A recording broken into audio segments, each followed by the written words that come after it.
Hello, children. This is the second part of the poem All the World is a Rainbow.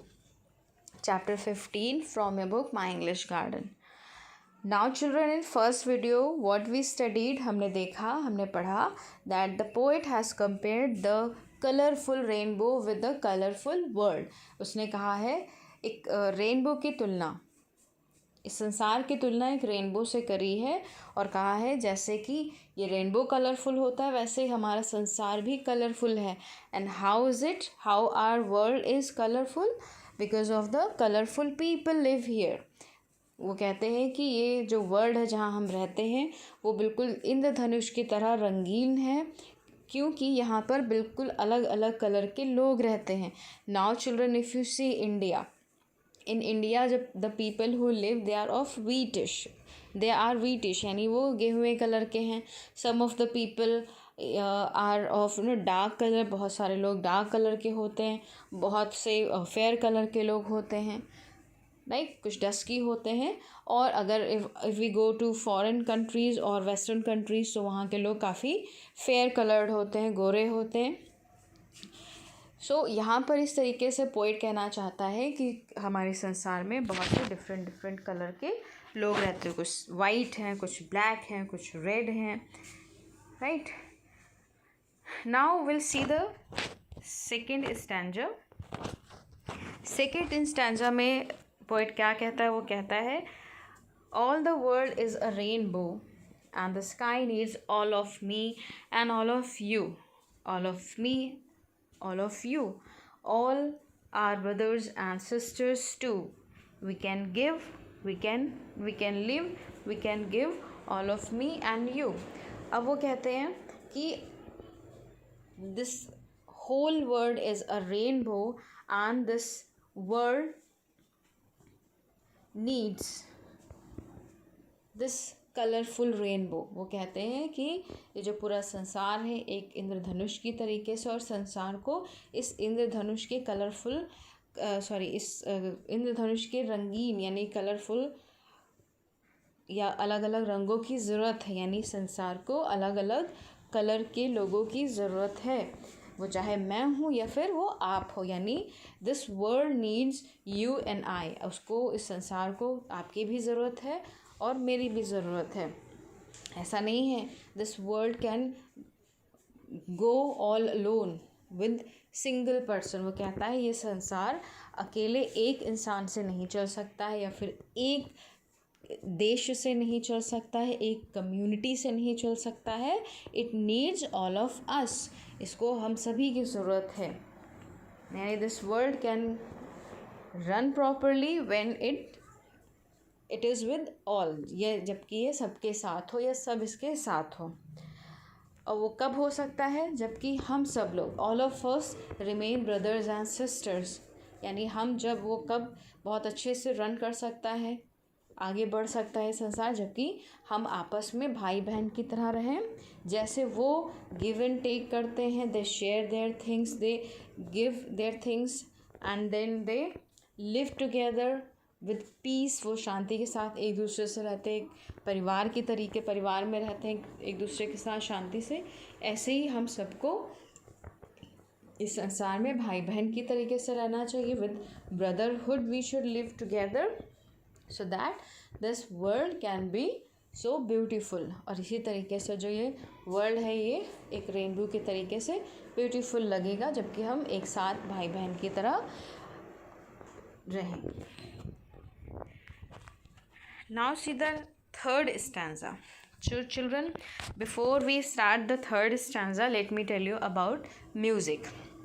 What is music? Music is something that needs at times high pitch, at times low pitch. कभी कभी music में कुछ लोग होते हैं बहुत high pitch में गाते हैं, हाई पिच में बहुत ही पतली सी आवाज़ में गाते हैं, लो पिच में यानी बहुत ही भारी आवाज़ में गाते हैं, राइट. तो ऐसा नहीं है दैट म्यूज़िक और the tune can be only used in one pitch. जब हम कोई गाना गाते हैं, इवन कोई गाना गाता है तो गाना गाने के लिए हमेशा एक ही टोन की या फिर एक ही ट्यून या फिर एक ही पिच की ज़रूरत नहीं पड़ती है, या एक ही पिच में अगर कोई सॉन्ग गाया जाए तो वो अच्छा नहीं लगता है। सॉन्ग भी अलग अलग नोट्स में गाया जाता है, अलग अलग पिच में यानी स्वर में गाया जाता है तो ही अच्छा लगता है। अगर एक ही सॉन्ग को हम एक ही लय में गाते रहें, उसमें कोई उतार चढ़ाव ना हो पिच का या नोट्स का, तो शायद वो म्यूज़िक अच्छी नहीं लगेगी। तो यहाँ पर जो पोएट हैं वो बताते हैं, वो कहते हैं कि the whole world is a melody, यानी जो ये पूरा संसार है it is as a music, ये एक म्यूज़िक के तरीके से है, एक मेलोडी है, एक सॉन्ग है, एक धुन है। और उस धुन में व्हाट नोट आर यू, जो धुन चल रही है संसार में, उसमें आपकी पिच कैसी है, आपकी नोट, आपका स्वर कैसा है। आर यू हाई, आपकी जो स्वर है वो ऊंचा है। आर यू लो, जो आपका स्वर है क्या वो नीचा है या फिर आप नीचे स्वर में गाते हो। Are you fast, are you slow, are you sharp और इन स्वीट हार्मनी। अब वो कहते हैं कि what kind of note are you, या what kind of note do you have, आप किस नोट में, स्वर में, इस म्यूज़िक में साथ देते हो। अब यहाँ पर ये इस तरीके की बात इसलिए कह रहे हैं क्योंकि ये कहना चाहते हैं कि no matter what note are you, आपकी जो नोट है, आपका जो स्वर है वो ऊंचा हो या फिर लो पिच हो, आप स्लो गाते हो, फास्ट गाते हो, इससे ये मतलब नहीं है कि हम सबकी जो बोलने का या गाने का जो स्वर है वो डिफरेंट है। कहने का मतलब ये है कि डिफरेंट ट्यून्स के साथ, डिफरेंट मेलोडीज़ से ही जो म्यूज़िक है, जो ट्यून है वो और खूबसूरत लगती है। तो इस वर्ल्ड में एक मेलोडी, एक सॉन्ग को लाने के लिए, एक सॉन्ग को गाने के लिए अलग अलग नोट्स की ज़रूरत पड़ती है, और उसमें मेरे नोट्स के साथ साथ आपके नोट्स की भी ज़रूरत होगी।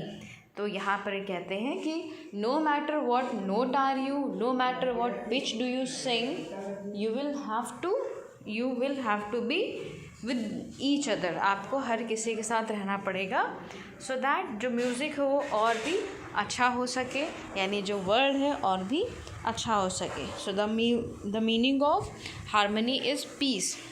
सो जब भी हम एक साथ गाएंगे then only the word can have peace. जब हम एक साथ, अगर हम अपनी धुन पे अलग अलग गाएंगे, हम किसी का साथ नहीं देंगे तो वो क्या होगा, वो शोर होगा। लेकिन जब हम अपनी लो, हाई, फास्ट, लो पिच एक साथ मिलजुल के गाएंगे तब जाके इस संसार में क्या होगा, शांति बनी रहेगी, पीस बनी रहेगी। Now children, if you see all around, if you watch television or news, then you can see few countries are trying to infiltrate into other countries। कुछ कंट्रीज़ हैं जो एक दूसरे की लैंड्स पर कब्ज़ा करने की कोशिश कर रहे हैं। तो उनकी जो नोट है वो अलग है, हमारी कंट्री की नोट अलग है, और कुछ और कंट्रीज़ की बातें अलग हैं। तो अगर ये अलग अलग बातें एक दूसरे के साथ तालमेल नहीं बैठेंगी या नहीं बैठाएंगे, so definitely soon the third world war will happen. तीसरा युद्ध होगा, महायुद्ध या आप विश्व युद्ध बोल सकते हैं। लेकिन अगर हम एक दूसरे के साथ तालमेल बिठा के काम करें, हम लोग की आवाज़ों में लाख अंतर हो, लेकिन अगर हम साथ में काम करते हैं तो डेफिनेटली संसार में क्या होगी, शांति बनी रहेगी। So children, let me ask you one question, one or two question from these two stanzas. So my first question is to you, how should we live with each other in this world? हमें किस तरीके से इस संसार में रहना चाहिए? This question is from the second stanza, that how should we live with each other, हमें एक दूसरे के साथ कैसे रहना चाहिए। Now question number second is that